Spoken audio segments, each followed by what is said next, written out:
മണ്ഡലത്തിന്റെ സാംസ്കാരിക തനിമ വിളിച്ചു പറയുന്ന തൃശൂർ മണ്ഡലത്തിലെ സ്ഥാനാർത്ഥികളുടെ വിശേഷങ്ങളും തെരഞ്ഞെടുപ്പ് പര്യടനങ്ങളുമാണ് ഇന്ന്. ആദ്യം ഇടതുമുന്നണി സ്ഥാനാർത്ഥി രാജാജി മാത്യു തോമസിന്റെ വിശേഷങ്ങൾ അറിയാം.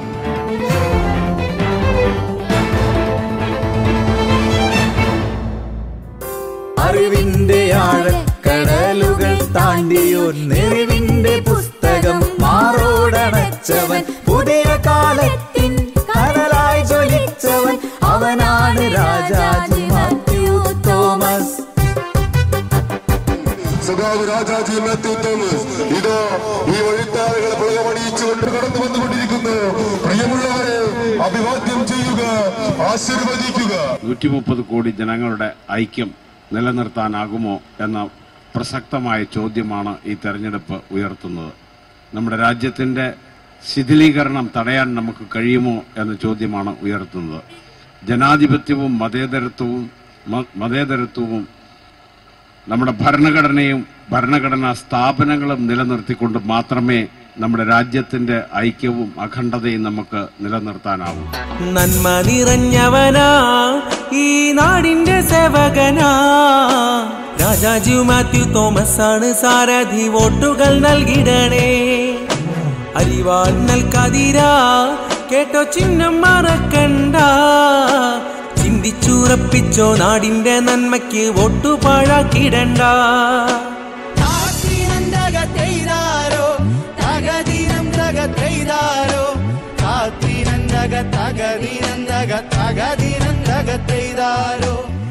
ഒല്ലൂർ നിയമസഭാ മണ്ഡലത്തിലൂടെയാണ് ഇടതുപക്ഷ സ്ഥാനാർത്ഥി രാജാജി മാത്യു തോമസിന്റെ ഇന്നത്തെ പര്യടനം.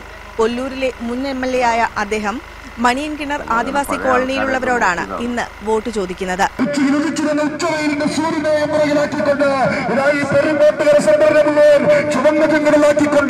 ഈ നാട് നൽകുന്ന അത്യാവശ്യകരമായ രാജാജി കടന്നു വരുന്നു. സാധാരണഗതിക്ക് കൊടുത്ത കുട്ടികളൊക്കെ ഹോസ്റ്റലിൽ പോയി നിന്നിട്ടാണ് പഠിച്ചിരുന്നത്.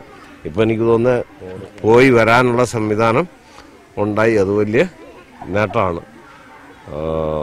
വൈദ്യുതി ഞാൻ MLA ആയിരിക്കുന്ന കാലത്താണ് ഇവിടുത്തെ ഈ കോളനി അടക്കം എല്ലാ കോളനികളിലും വൈദ്യുതി എത്തിച്ചത്. അപ്പോൾ പഴയ ആൾക്കാരെയൊക്കെ നോക്കി കുഴപ്പമില്ല. ഇവിടെ പുതിയ സംവിധാനങ്ങളൊക്കെ വന്നിട്ടുണ്ട്. പശു വളർത്തലും അവരുടെ എന്താണ് പറയുക ജീവിതായോധന മാർഗങ്ങളൊക്കെ കുറെ കൂടെ മെച്ചപ്പെട്ടിട്ടുണ്ട്. അത് വളരെ നല്ല കാര്യമാണ്.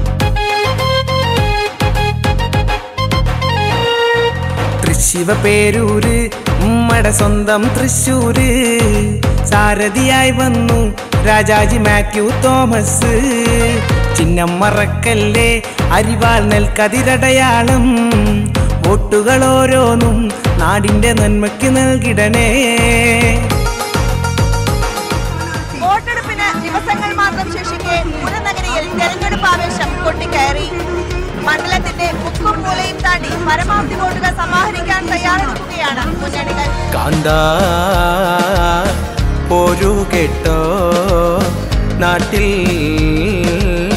വോട്ടെടുപ്പാൻ കൂട്ടാൻ ഞാനും എത്താം നാട്ടിൽ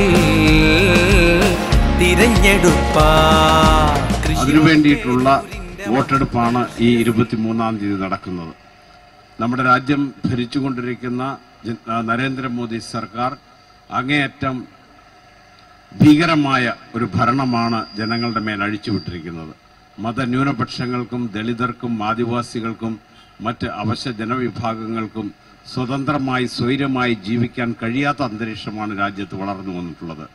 അവർ നിരന്തരമായി ആക്രമിക്കപ്പെടുകയും ആൾക്കൂട്ട കൊലപാതകങ്ങൾ നിത്യസംഭവങ്ങളായി മാറുകയും ചെയ്തിരിക്കുന്നു.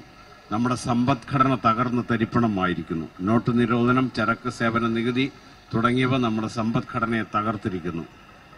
കോടിക്കണക്കിന് തൊഴിലാളികളാണ് ചെറുകിട ഇടത്തരം സൂക്ഷ്മ വ്യവസായ മേഖലയിൽ നിന്നും പുറത്തായത്. അതുപോലെ തന്നെ ലക്ഷക്കണക്കിന് കർഷകർ ആത്മഹത്യയിലേക്ക് തള്ളിവിടപ്പെടുന്നു.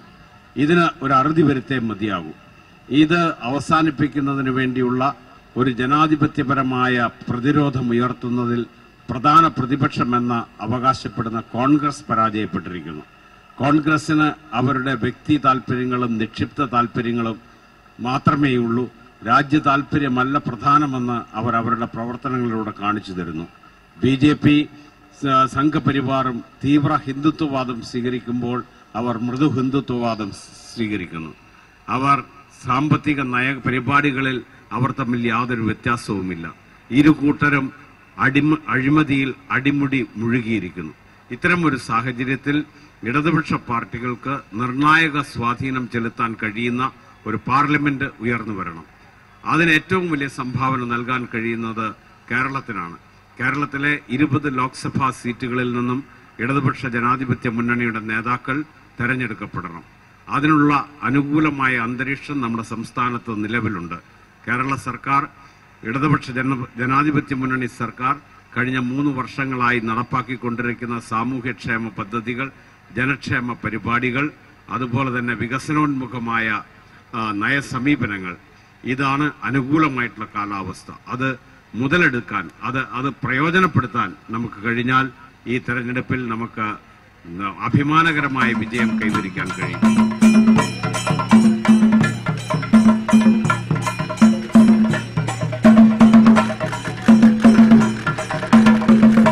ഞങ്ങള് മുന്നോട്ട് വെക്കുന്ന രാഷ്ട്രീയം അവര് അംഗീകരിക്കുന്നു എന്നുള്ളതാണ്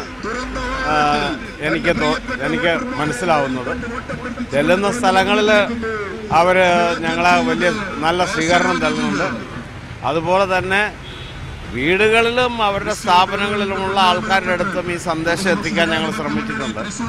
ഞങ്ങളുടെ തെരഞ്ഞെടുപ്പ് മിഷനറി വളരെ ഫലപ്രദമായിട്ട് പ്രവർത്തിക്കുന്നുണ്ട്. ഞങ്ങൾ മുന്നോട്ട് വെക്കുന്ന രാഷ്ട്രീയം, ഞങ്ങൾക്ക് ജനങ്ങളുമായി ചർച്ച ചെയ്യാനുള്ള വിഷയങ്ങൾ അവരുടെ അടുത്ത് എത്തിക്കാൻ കഴിഞ്ഞിട്ടുണ്ട്.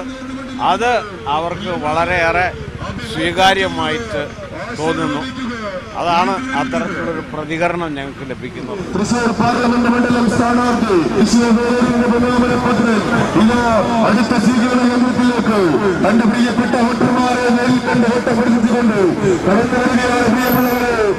എൻ്റെ അഭിപ്രായത്തിൽ കാര്യമായിട്ടുള്ള സ്ഥലം ഏറ്റെടുക്കലൊന്നും കൂടാതെ തന്നെ ഇപ്പം നിലവിലുള്ള നാഷണൽ ഹൈവേയുടെ മീഡിയനിൽ കൂടെ ഒരു ഹൈവേ മെട്രോ പാത നിർമ്മിക്കാൻ കഴിയും. അതിന് വലിയ ഇൻവെസ്റ്റ്മെൻറ്റ് ആവശ്യമുണ്ട്.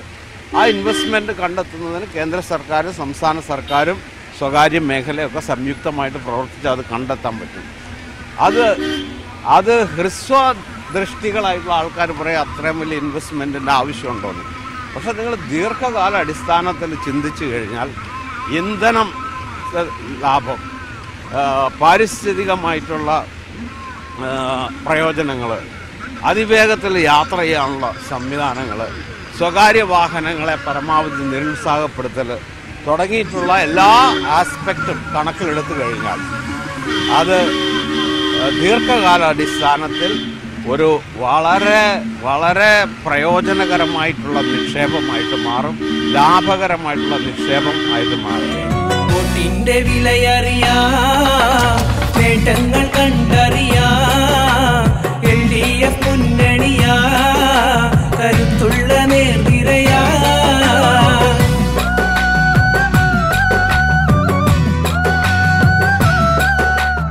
തൃശ്ശൂരിൽ ഇടതുപക്ഷ ജനാധിപത്യ മുന്നണിയുടെ സ്ഥാനാർത്ഥിയായിട്ട് മത്സരിക്കുന്ന എനിക്ക് എൻ്റെ തിരഞ്ഞെടുപ്പ് ചിഹ്നമായ ധാന്യക്കതിർ അരിവാളിൽ വോട്ട് രേഖപ്പെടുത്തി എന്നെ വിജയിപ്പിച്ച് പാർലമെന്റിലേക്ക് അയക്കണമെന്ന് ഞാൻ വിനീതമായി അഭ്യർത്ഥിക്കുന്നു. അങ്ങനെ തെരഞ്ഞെടുക്കപ്പെട്ട പാർലമെന്റിൽ പ്രവർത്തിക്കാൻ അവസരം ലഭിച്ചാൽ ഈ നിയോജക മണ്ഡലത്തിൻ്റെയും ഈ പ്രദേശത്തിൻ്റെയും ഈ സംസ്ഥാനത്തിൻ്റെയും സർവതോമുഖമായിട്ടുള്ള പുരോഗതിക്കും വളർച്ചയ്ക്കും വികാസത്തിനും വേണ്ടി ഞാൻ നിങ്ങളോടൊപ്പം നിലകൊള്ളുമെന്ന് ഈ അവസരത്തിൽ നിങ്ങൾക്ക് ഉറപ്പ് നൽകുന്നു. അതോടൊപ്പം തന്നെ നമ്മുടെ നാട്ടിലെ മതന്യൂനപക്ഷങ്ങൾ, ദളിതർ, ആദിവാസികൾ തുടങ്ങി എല്ലാ മർദ്ദിത ജനവിഭാഗങ്ങളുടെയും അവഗണിക്കപ്പെട്ട എല്ലാ ജനവിഭാഗങ്ങളുടെയും അവകാശങ്ങൾ സ്ഥാപിച്ചെടുക്കുന്നതിനു വേണ്ടി, അവർക്കെതിരായ അതിക്രമങ്ങളെ ചെറുക്കുന്നതിനു വേണ്ടിയുള്ള സമരത്തിന്റെ വേദിയായി ഇന്ത്യയുടെ പാർലമെന്റിനെ മാറ്റിയെടുക്കാൻ എന്റെ എളിയ കഴിവുകൾ ഞാൻ വിനിയോഗിക്കുമെന്നും നിങ്ങൾക്ക് ഉറപ്പു തരുന്നു. പോളിംഗ് ബൂത്തിൽ ചെല്ലണ നേരം പല പല ചിഹ്നങ്ങൾ കാണുന്ന നേരം അരിവാളും നെൽക്കതിർ ചിഹ്നം മറക്കല്ലേ, അരിവാളും നെൽക്കതിർ ചിഹ്നം മറക്കല്ലേ. പോളിംഗ് ബൂത്തിൽ ചെല്ലണ നേരം പല പല ചിഹ്നങ്ങൾ കാണുന്ന നേരം അരിവാളും നെൽക്കതിർ ചിഹ്നം മറക്കല്ലേ. അരിവാളും നെൽക്കതിർ ചിഹ്നം മറക്കല്ലേ. ഇടതുപക്ഷ സ്ഥാനാർത്ഥി രാജാജി മാത്യു തോമസിനോടൊപ്പമുള്ള യാത്ര ഇവിടെ അവസാനിക്കുകയാണ്.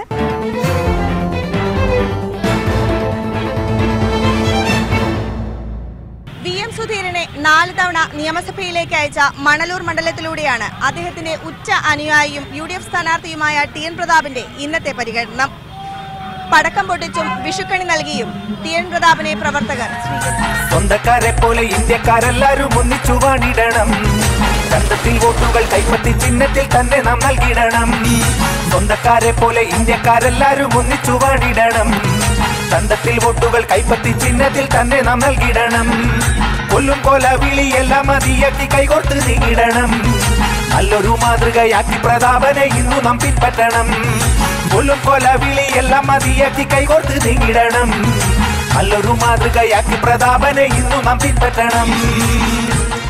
ഓരോ ദിവസം ചെല്ലുന്തോറും ഓരോ മണിക്കൂർ ചെല്ലുന്തോറും ആത്മവിശ്വാസം കൂടുതൽ വർദ്ധിച്ച് വരികയാണ്.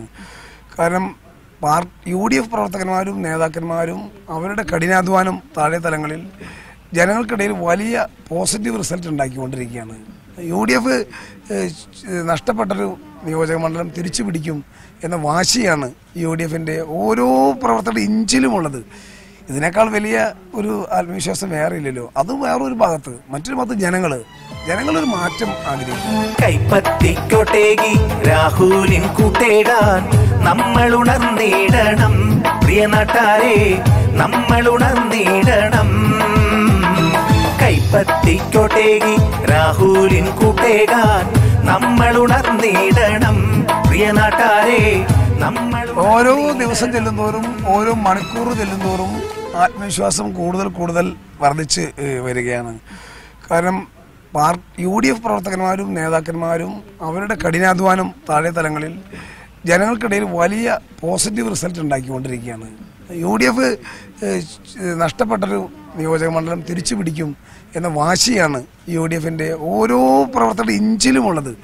ഇതിനേക്കാൾ വലിയ ഒരു ആത്മവിശ്വാസം വേറെ ഇല്ലല്ലോ. അത് വേറൊരു ഭാഗത്ത്, മറ്റൊരു ഭാഗത്ത് ജനങ്ങളൊരു മാറ്റം ആഗ്രഹിക്കുകയാണ്. ആ മാറ്റം അവർ ഏറ്റെടുത്ത പോലെയാണ്. ഈ ദേശീയ തലത്തിലുള്ള ഗവൺമെൻറ്, പ്രത്യേകിച്ചും BJP ഗവൺമെൻറ്റിനെതിരെ ഒരു വർഗീയതയ്ക്കെതിരായി രാജ്യത്തൊരു മതനിരപേക്ഷത സർക്കാർ വേണമെന്നുള്ള ഒരു ആഗ്രഹം ആളുകളുടെ ഇടയിലുണ്ട്.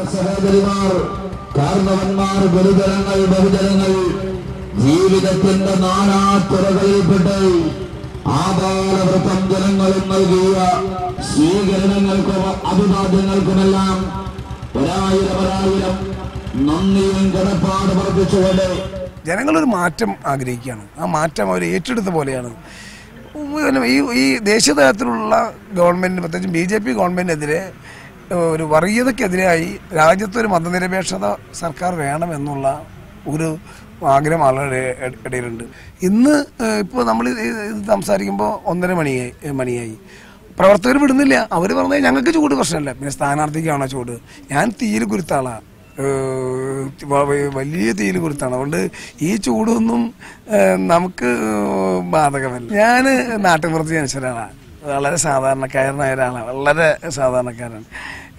ഞാൻ നിക്കറിടാതെ പുന്നക്കുരു കളിച്ചും കശുവണ്ടി കൊണ്ട് കളിച്ചും കോട്ടിക്കുരു കളിച്ചും കബഡി കളിച്ചും ഖോഖോ കളിച്ചും അങ്ങനെ തൊട്ട് തലോടി ബാല്യം മുതൽ ജീവിച്ചു വന്നൊരു ആളാണ്. എനിക്ക്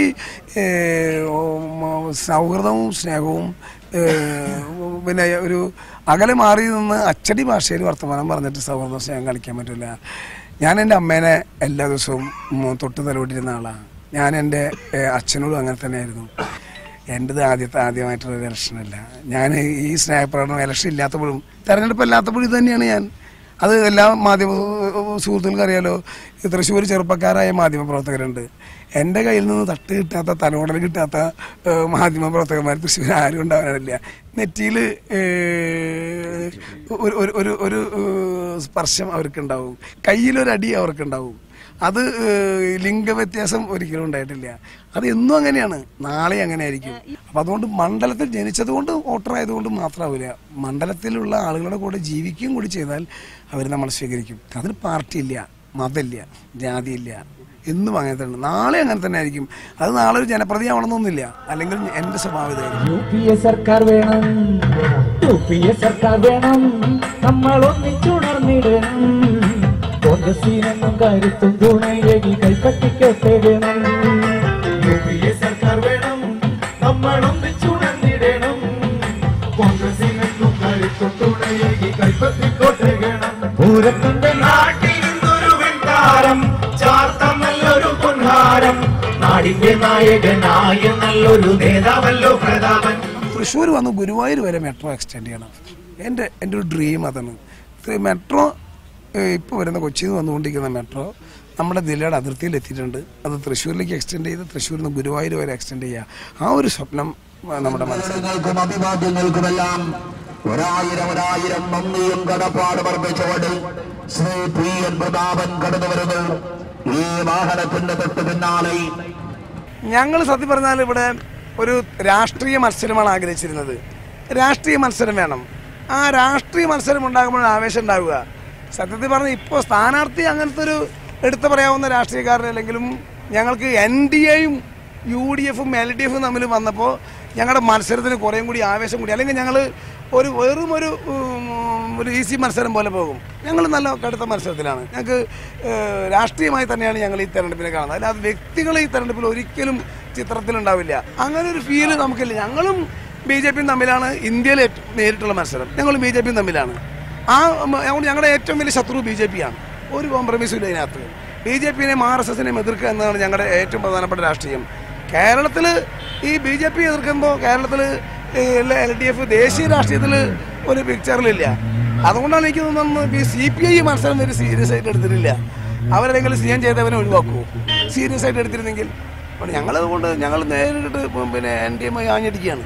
ഞങ്ങൾക്കൊരു വിശ്വാസമുണ്ട്. അവർക്ക് നാളെ ഒരാൾ ജനപ്രതിയായാൽ എന്തവർക്ക് വേണ്ടി ചെയ്തു കൊടുക്കും. അനുഭവമാണല്ലോ അവർ മുന്നിലുള്ളത്. ഞാനാണെങ്കിൽ 15 വർഷക്കാലം ഈ ജില്ലയിൽ MLA ആയിരുന്ന ആളാണ്. അതിനു മുമ്പ് 6.5 വർഷക്കാലം പഞ്ചായത്ത് മെമ്പറായിരുന്ന ആളാണ്. 21 വർഷമായി ഈ ജില്ലയിൽ തിരഞ്ഞെടുക്കപ്പെട്ട ഒരു ജനപ്രതിയായി പ്രവർത്തിച്ചു വരുന്ന ആളാണ്. സ്വാഭാവികമായും അവർ കമ്പാരിസൺ നടത്തും ഒരാൾ എങ്ങനെയാണ് എന്നുള്ളത്. ആ കമ്പാരിസത്തിൻ്റെ ഒരു റിഫ്ലക്ഷൻ ഓരോ മൂമെൻറ്റിലും കാണാം. അവിടെ പ്രതീക്ഷ കാണാം. ആ പ്രതീക്ഷ ഞാൻ ഒരിക്കലും അസ്ഥാനത്താക്കില്ലെന്ന് അവർക്ക്. എന്നാട്ടാരെ വികസനത്തിൻ നായകൻ വന്നു, ഈ നാടിന്റെ സ്നേഹപ്രതാപൻ വന്നു. ഇരിങ്ങാലക്കുട മണ്ഡലത്തിലൂടെയാണ് NDA സ്ഥാനാർത്ഥി സുരേഷ് ഗോപിയുടെ ഇന്നത്തെ പ്രചാരണം. കഴിഞ്ഞ ലോക്സഭാ തെരഞ്ഞെടുപ്പിൽ 14,000-ഓളം വോട്ടുകളാണ് ഈ മണ്ഡലത്തിൽ നിന്ന് ലഭിച്ചതെങ്കിൽ കഴിഞ്ഞ നിയമസഭാ തെരഞ്ഞെടുപ്പായപ്പോഴേക്ക് 30,000-ത്തിലധികം വോട്ടുകളാണ് NDAക്ക് ഇരിങ്ങാലക്കുട മണ്ഡലത്തിൽ നിന്ന് ലഭിച്ചത്.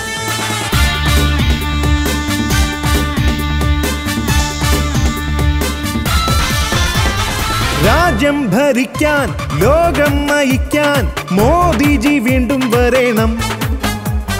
ദാരിദ്ര്യം നീങ്ങാൻ ഇരുളാകെ മാറാൻ മോദിജി തന്നെ വരണം. സന്തോഷത്തിന് നമ്മുടെ സമ്മേളനങ്ങൾ, പൂരം എന്ന് പറയുന്നത് ഒരു ബഹുജന സമ്മേളനമാണ്. ഒരേ മനസ്സോടെ ആധ്യാത്മികതയിൽ മുങ്ങി നിന്ന്, അല്ലെങ്കിൽ ഭക്തിയിൽ മുങ്ങി നിന്ന്, അതുമല്ലെങ്കിൽ ആ ഭക്തിയുടെ പേരിൽ അരങ്ങേറുന്ന കാഴ്ചകളിൽ നിന്ന് ഒരു വർഷത്തേക്കുള്ള ഊർജം പകർന്നെടുക്കുന്ന സമ്മേളനങ്ങളാണ്.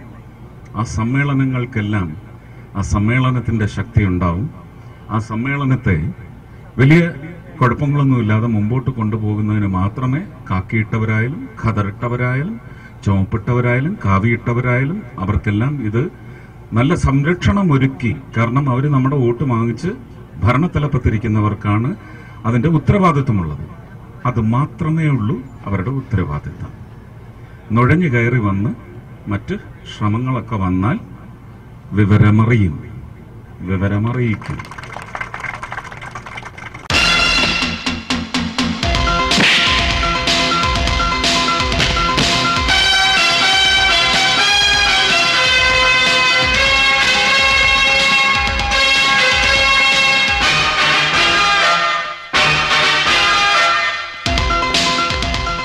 പ്രിയമുള്ള ജനാധിപത്യ വിശ്വാസികളെ, ദേശസ്നേഹികളെ, വടക്കുന്നാഥന്റെ മണ്ണിൽ ചരിത്രം തിരുത്തിക്കുറിക്കുന്ന പോരാട്ടത്തിന് തുടക്കം കുറിച്ചുകൊണ്ട് Never. I am not a star. I am a people's human being.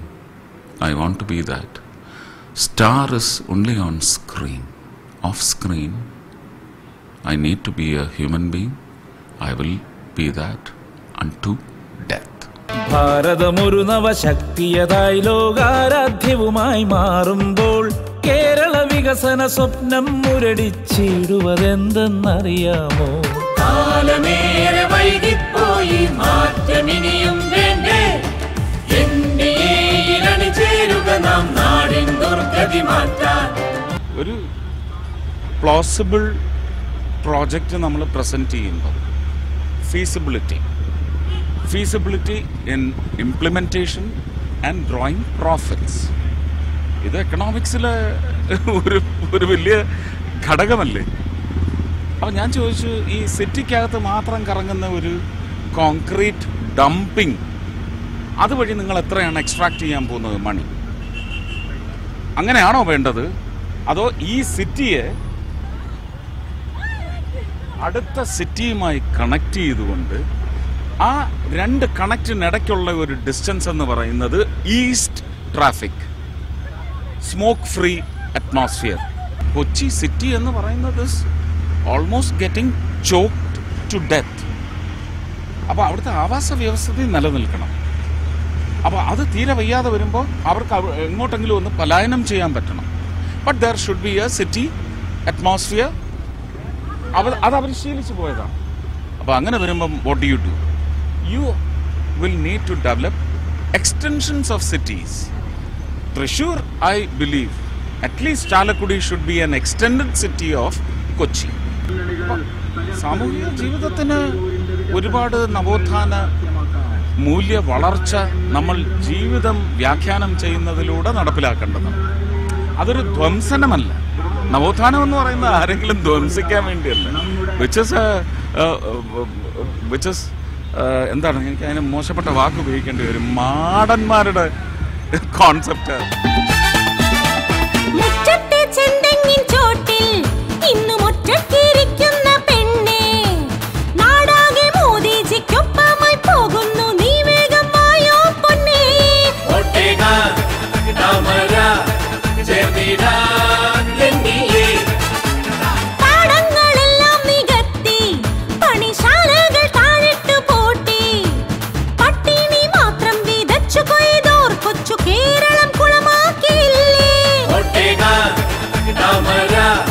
പിന്നെ ഒപ്പം ഞാൻ പറയും, അങ്ങനെ സിനിമയിലെ കഥാപാത്രങ്ങൾ സിനിമയിൽ പറ്റും, സമൂഹത്തിൽ അത്രയും ഇതിൽ പറ്റില്ല എന്ന് ഞാൻ സമ്മതിക്കും.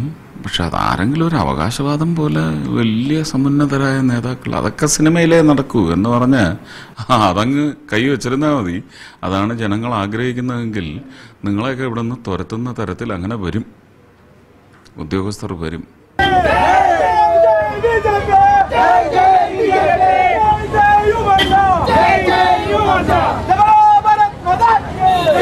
തൃശൂർ ലോക്സഭാ മണ്ഡലത്തിലെ സ്ഥാനാർത്ഥികളുടെ തെരഞ്ഞെടുപ്പ് പര്യടന വിശേഷങ്ങളാണ് കണ്ടത്. മറ്റൊരു മണ്ഡലത്തിലെ സ്ഥാനാർത്ഥികളുടെ വിശേഷങ്ങളുമായി നാളെ വീണ്ടും കാണാം.